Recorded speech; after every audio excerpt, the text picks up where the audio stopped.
Apakah Anda memiliki rekening di bank yang tak pernah digunakan untuk bertransaksi dalam jangka waktu lama?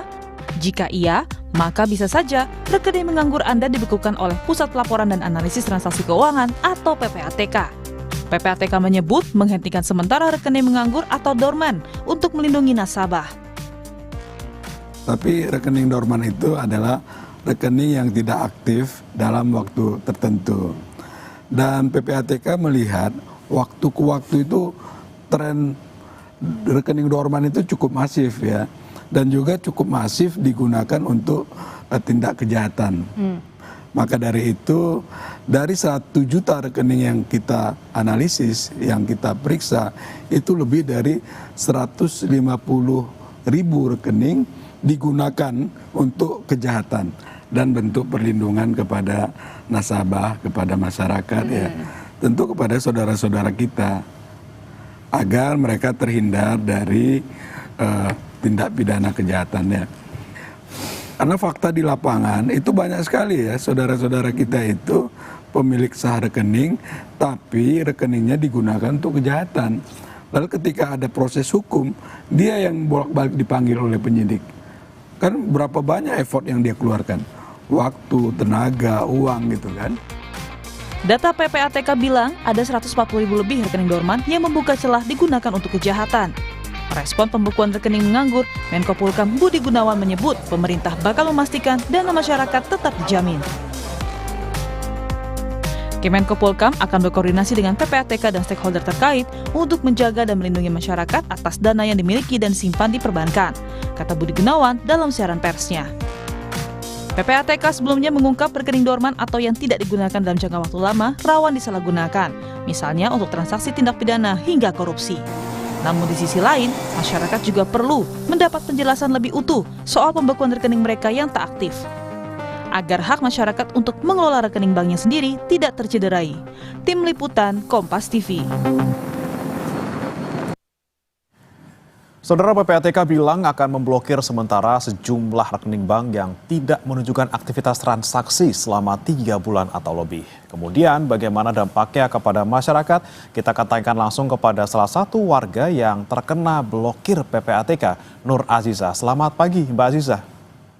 Selamat pagi, Mas. Ya, Mbak Aziza, boleh diceritakan nggak Mbak, ini kira-kira waktu itu kapan kemudian Mbak Aziza tahu rekeningnya diblokir, kemudian ini dari mana taunya Mbak?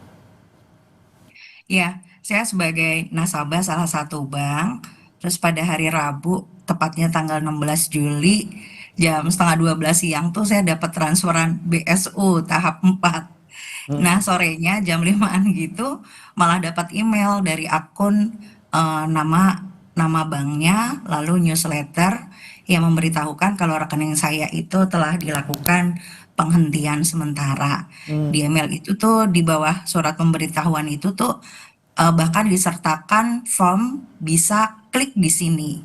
Nah, menurut saya kok jadi kayak nggak sejalan ya antara kebijakan dan implementasinya. Pertama karena meski sudah mendapat pemberitahuan telah dilakukan penghentian sementara, tapi faktanya rekening saya masih bisa digunakan sampai saat ini. Semalam saat dihubungi tim Kompas TV, bahkan saya memastikan lagi nih apakah masih bisa melakukan cek saldo lewat mobile banking, dan ternyata masih bisa.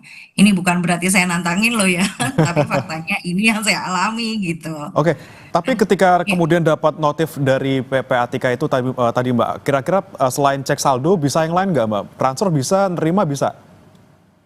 Pengambilan juga masih bisa kok Masih saya bisa? lakukan di tanggal 17 juga saya masih bisa melakukan tarik tunai. Nah, yang saya khawatirkan sih sebenarnya ada form di bawah surat pemberitahuan ya yang sepertinya justru mengarahkan saya untuk klik di sana. Nah, ini nih saya tuh sempat curiga di awalnya, wah jangan-jangan ini phishing karena kan kok diarahkan untuk klik satu form yang saya nggak tahu itu form apa, makanya begitu baca surat pemberitahuan itu saya langsung membuangnya ke trashback ya, dan akhirnya saya melakukan aktivitas untuk cek lagi di mobile bankingnya dan ternyata masih bisa kok dilakukan. Oke, ini Makanya kan jadi kayak Mbak Aziza Kayak masih bisa melakukan semua aktivitas perbankan gitu lewat mm-mm. m-banking. Kemudian Mbak Aziza sempat nggak mencoba untuk menghubungi pihak PPATK atau misalnya menghubungi pihak bank untuk memastikan ini benar nggak sih rekening saya kena blokir gitu? Belum sih sampai hari ini saya belum memastikan karena ternyata tarik tunai pun kan saya masih bisa. Jadi Mm-mm. ya saya rasa saya belum perlu untuk melakukan pengecekan ke bank. Oke, tapi Mbak Aziza kalau kita trace back ke belakang gitu ya, sebenarnya ini rekeningnya Mbak Aziza ini adalah rekening yang utama atau rekening secondary gitu Mbak? Dulu waktu masih kerja di perusahaan ini jadi rekening utama ya, tapi setelah saya bekerja sebagai freelancer ini jadi ya masih jadi rekening utama yang artinya kan sekarang juga ya keluar masuknya nggak begitu aktif karena sekarang setelah saya juga bergabung di salah satu pekerjaan yang baru ada rekening utama di luar rekening ini di luar rekening yang plat merah. Jadi ini akhirnya jadi secondary sih. Nah, Hmm. sebenarnya udah ya hampir 2 tahun lah, cuman kan keluar masuknya juga ya kalau ada job-joban aja sih. Oh, kira-kira Yang berapa rutin. lama frekuensinya ketika ada transaksi di rekening Mbak yang secondary ini? Apa misalnya bisa dipastikan setiap bulan ada atau 3 bulan sekali gitu Mbak? Nggak mungkin setiap bulan sih. Hmm. Ya kalau ada kerjaan kayak bisa sekitar terakhir, tapi sebelum saya dapat surat pemberitahuan itu, saya masih ada pekerjaan sebulan sebelumnya malah. Oke, sebulan sebelumnya ada pekerjaan dan Hmm. ada rekening, ada mutasi masuk gitu ya? Betul, betul. Ada mutasi masuk ke rekening saya. Oke, tapi pernah nggak Mbak Aziza rekening itu kemudian tidak ada aktivitas sama sekali di jangka waktu lebih dari 3 bulan? Ada, pernah. Itu dan ini sebelum Iya. ada pengumuman ataupun kebijakan soal pembekuan rekening ini ya Mbak ya? Sebelum adanya ini justru sempat sih 3 bulanan nggak aktif gitu. Terus terakhir itu ya yang sebulan sebelum ada pemberitahuan. Itu Oke. terakhir ada rekening, ada mutasi masuk, terus ditambah pas di hari yang samanya ada BSO juga masuk. Jadi kan ada dua apa transaksi masuk di kurun kurang lebih dari 1 bulan.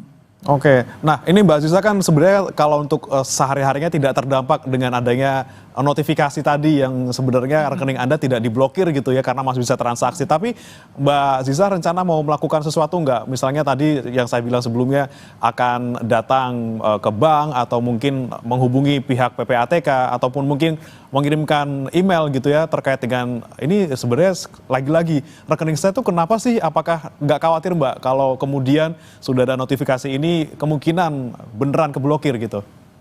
Hmm, Mungkin ya yang nanti bisa saya lakukan, mungkin saya akan coba cek dulu ya ke bank ya, apakah benar-benar rekening ini sudah terblokir. Nah, tapi yang saya mau tanyakan sebenarnya yang apa kebijakan ini tuh yang menggelisahkan buat ibu mertua ya. Jadi kan Hmm. karena orang sudah tua, lalu begitu mendapat kabar seperti ini kan jadi dia bingung sementara rekening dia tuh aktivitasnya ya hanya mutasi dari transferan anak-anaknya gitu kan, Hmm. transaksinya justru ya masuk dari anak-anaknya yang juga nggak tentu setiap bulan sekali. Nah, apakah ini juga akan terblokir juga? Ya, nanti mungkin sih bisa dilakukan pengecekan ke bank juga sih. Oke, terakhir Mbak Ziza, mungkin menurut Anda seperti apa nih ketika Anda mendengar adanya kebijakan ini dan Anda menerima notifikasi, menurut Anda seperti apa kebijakan pemerintah ini dan harapan ke depannya seperti apa Mbak? Iya, kalau menurut saya sih jadi kayak nggak sejalan aja sih antara kebijakan dan implementasinya. Pertama karena di surat pemberitahuan kan dikatakan sudah telah dilakukan penghentian sementara. Tapi faktanya rekening itu juga masih bisa saya gunakan kan sampai saat ini. Lalu yang kedua, adanya form yang apa nempel di bawah surat pemberitahuan itu buat ini justru berbahaya sih kalau menurut saya karena lagi-lagi Hmm. kan itu justru mengarahkan orang untuk mengklik yang jangan-jangan itu adalah phishing ya yang jangan-jangan kalau diklik jadi semakin membahayakan si pemilik rekening. Terus juga saya justru mau bertanya sih sebenarnya kenapa sih kebijakan ini dilakukan dan mau dikemanakan sih uang milik nasabah yang adalah milik rakyat gitu kan. PPATK kan juga bilang dari 150-an tadi dari video tadi yang diputarkan dari 150-an ribu rekening yang diblokir kan ada nilainya sekitar 428 miliar. Nah, itu uangnya mau dikemanakan? Terus juga untuk yang formnya itu, form yang klik di sini, ini kan jadi kayak membukakan jalur baru buat pelaku phishing gitu untuk semakin marak melakukan kejahatan digital. Jadi ya kalau menurut saya sih kaji ulang deh Pak ini kebijakannya karena kan selain juga membingungkan kan juga membahayakan. Masa iya sih mau melindungi tapi justru menyusahkan ya. Mau melindungi kan tadi bilangnya kan mau melindungi, dijamin juga keamanannya uang yang ada di rekening dorman tetap ada di situ. Tapi kok jadi menyusahkan. Ya Oke, itu kan apalagi sih Mas. ketika benar-benar diblokir gitu ya, memang langkah-langkah yang harus dilakukan oleh nasabah ini banyak sekali untuk kemudian membuka, bagaimana bisa membuka lagi. Dan tadi kata Anda juga sebenarnya di satu sisi bisa bersyukur karena tidak benar-benar terblokir, tapi di sisi lain dipertanyakan juga implementasinya seperti apa di lapangan. Baik, kita harapkan semoga rekening Mbak Zizah tetap aman, tidak terblokir, benar-benar terblokir, atau mungkin nanti Mbak Zizah sekali lagi bisa memastikan lagi apakah benar-benar terblokir. Semoga tidak menimpa orang lainnya di sekitar Anda maupun pemirsa di rumah. Terima kasih Mbak Nur Azizah telah bergabung bersama kami di Sapa Indonesia Pagi.